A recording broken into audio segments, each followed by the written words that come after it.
Greetings everyone. Today we're going to explore the rational zero theorem again, but today specifically we are going to use our calculator. So make sure you have your graphing calculator available.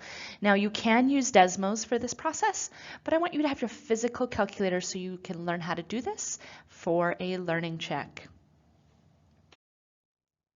The first thing I want to note is our goal today is to find all zeros. Previously, we found all rational zeros, meaning they were integers, easy numbers to work with. But today we're going to find all zeros, meaning imaginary, irrational, fractional. And to start this process, we're going to get a hint. So our calculator is going to help us with this hint. Second, we're going to use that hint to set up division and find the quotient or break down the polynomial. That quotient, what's left over, we might be able to factor it, or we might be able to solve by quad formula or completing the square. And we want to keep breaking that down until step 4, until we find all of the solutions. Now remember that all of the solutions is based on the fundamental theorem of algebra, meaning the degree of the polynomial, the highest exponent, tells me how many solutions I should have. So if my highest exponent is x to the 5th, then I better have 5 answers as solutions. All right, so to start off, we are going to start with this example and we're going to use our calculator. So we're going to base it on the graph. So the first thing you want to do is you want to go to y equals in the top left corner, clear out any functions that you have in there, and we want to enter our function, our polynomial. So I'm going to use the x to the 3rd. If you need to back out or go forward out of the exponent, make sure to do that, plus 5x to the 2nd, or you can use the squared button, plus 4x, and plus 20. All right, so whatever it is, we want to graph it. We want to start with the graph. So now that I have that entered, and keep in mind, if you want to keep this in there for later, let's say you don't want to delete it, you can always hide by hovering over the equal sign and pressing enter. It temporarily hides that graph, or you can turn it back on. So the benefit to that is I can fill in all of these functions and then revisit them as needed. Let's go to click graph. Now, as I take a look at this graph, I only see that it crosses the x-axis at one point. And I could try clicking zoom and zooming out a little, right? But even if I do that, I still see that there's only one. So I'm going to zoom back in, click zoom, go up or down, or press 2, and I'm going to zoom in, enter to zoom in.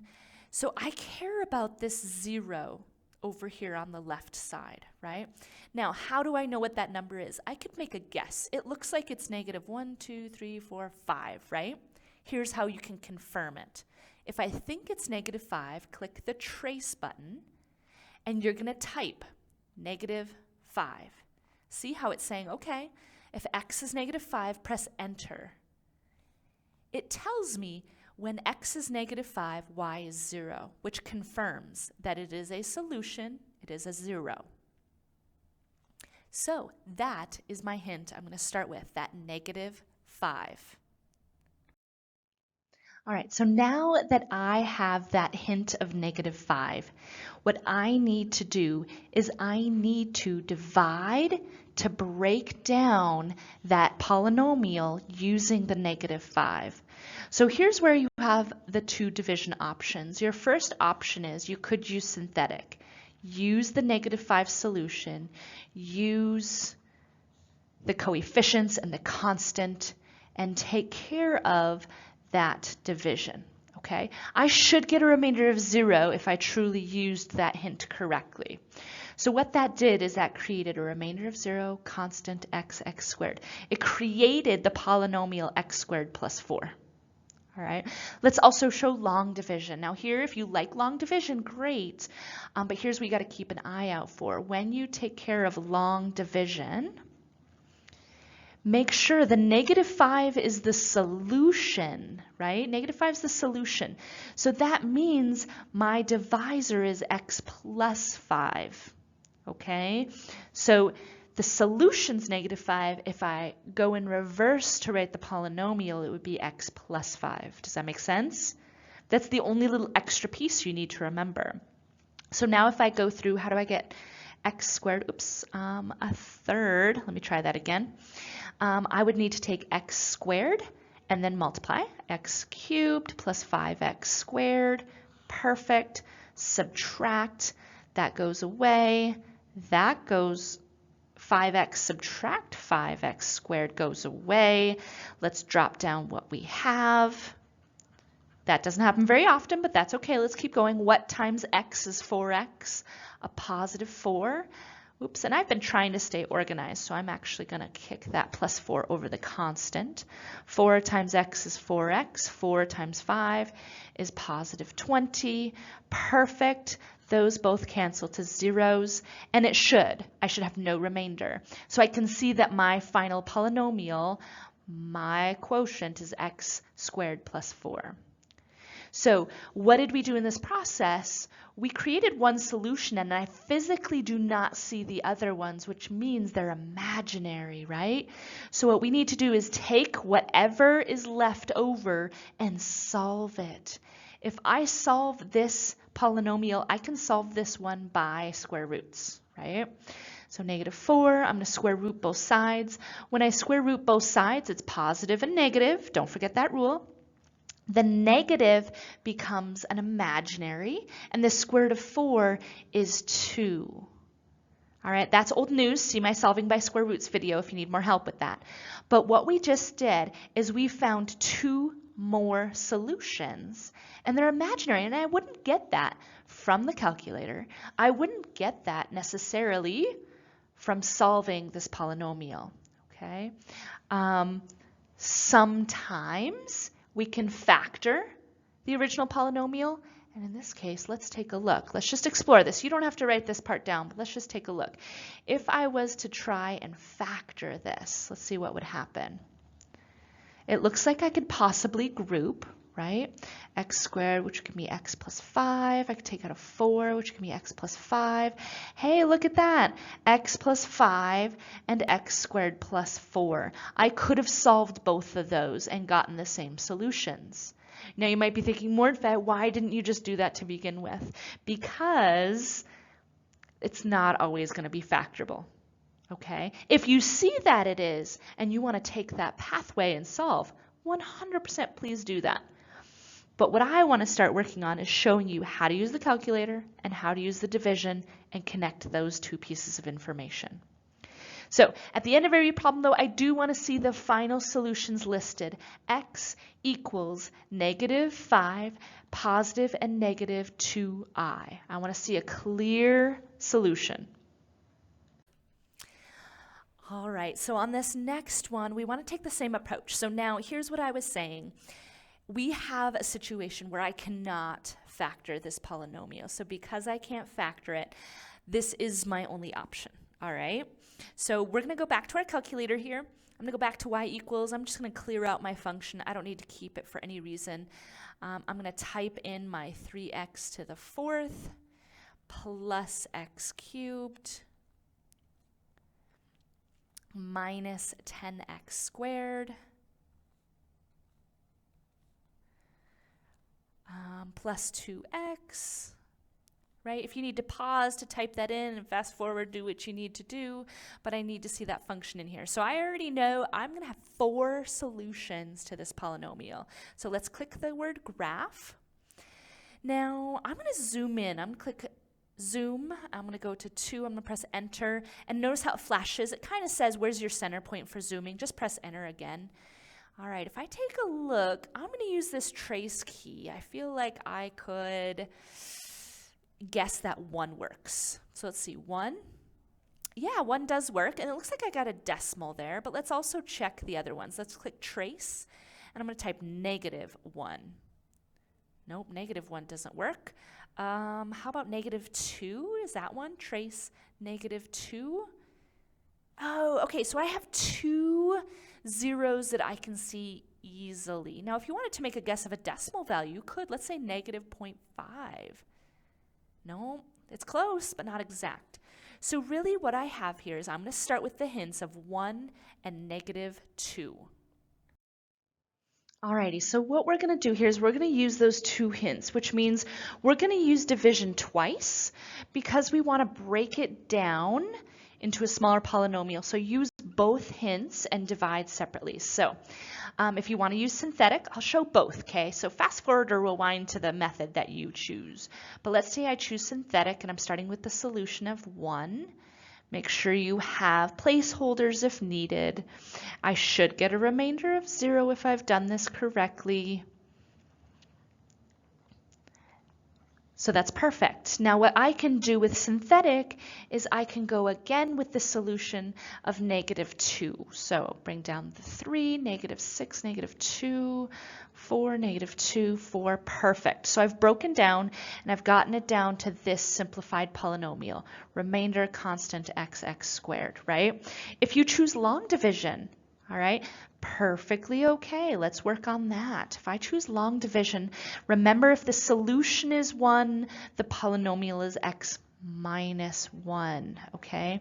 Now, if you know how to divide this, feel free to fast forward. This is all review from our division unit. Let's see, I want to get 3x to the 4th, so I need 3x cubed, which would get me 3x to the 4th.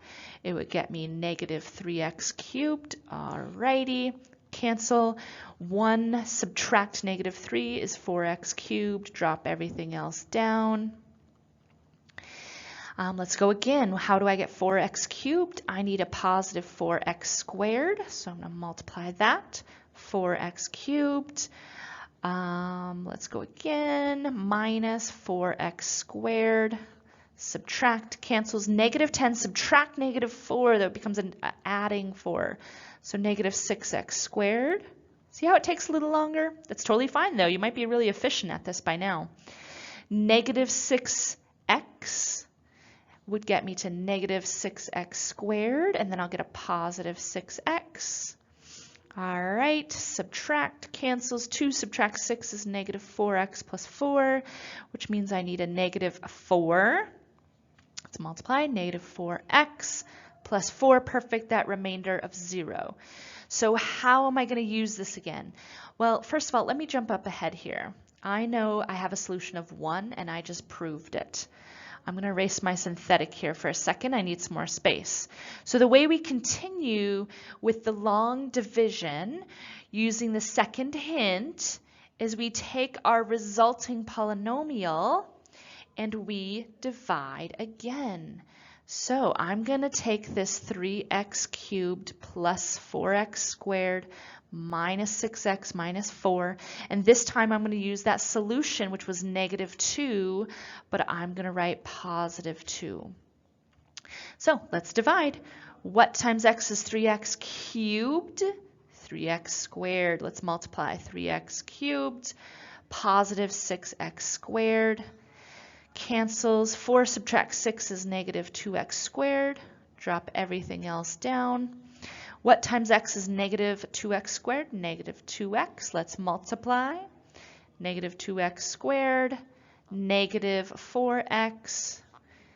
Cancels. -6 subtract -4 becomes -2x. Drop down the -4. What times x is -2x? -2. -2x minus 4. Perfect, it goes away. All right, so what we have here is a resulting polynomial that I need to keep. So I am going to take a moment, whether you chose synthetic or long, you are now down to this polynomial of 3x squared minus 2x minus 2. So we need to solve that quadratic. You have options. You could try to factor it. I could, but to be honest, I'm going to choose quad formula or completing the square. You get to decide. So I'm going to try quad formula and see what happens.